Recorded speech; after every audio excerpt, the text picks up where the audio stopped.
Ինչու եք սատարում Ռոբերտ Քոչարյանին։ Ասեմ, իմ տեսակետն եմ իհարկե ասեմ,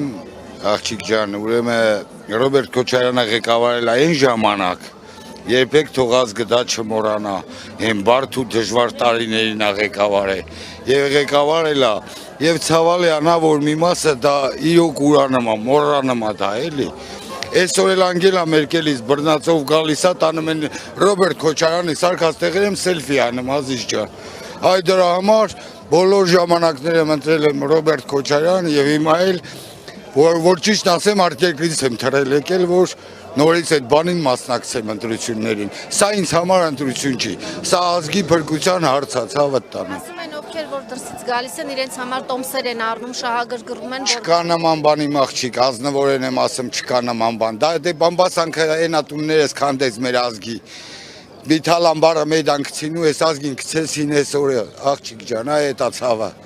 Ամբողջ ցավը իրոք։ Ինչ արժեքներ թողինք, այն որ ասма ջաղացը կորցրել են ընկել Չախչախի հետևից։ Ես Լորենցի եմ արմատական, Ազիզ ջան։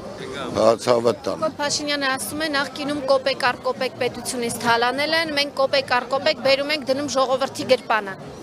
Այդ անձը ինձ համար իմ տեսակետով չարիք է, իմ երկրի գլխին չարիք է, նրա բոլոր ասածներն է ես 18 թվից գիտեմ որ սուտ է։ Այդ իմ կարծիքն է։ Տեսեք, ընտրությունը բավականին մեծ է, հակակշիռ ուժեր կան, հա։ Ինչու եք հենց Ռոբերտ Քոչարյանին ձեր ձայնը տալու եւ շատերը ասում են, որ Ռոբերտ Քոչարյանի ժամանակ երկրում ռեպրեսիա է եղել, վախի մթնոլորտ է եղել։ Այդ բոլորը սուտ է, ասեկոսներ են։ Մի հատ փաստով բան ունենան, դուք ինչ եք կարծում, այս ղեկավարությունը ուրեմն եթե կալանավորեցին նախագահին, այդ հարցերը չէին դնի ու չէին ապացուցի, ցավը տանեմ։ Այսինքն սուտ է։ Դա ես է կարամ ասեմ շատ բան։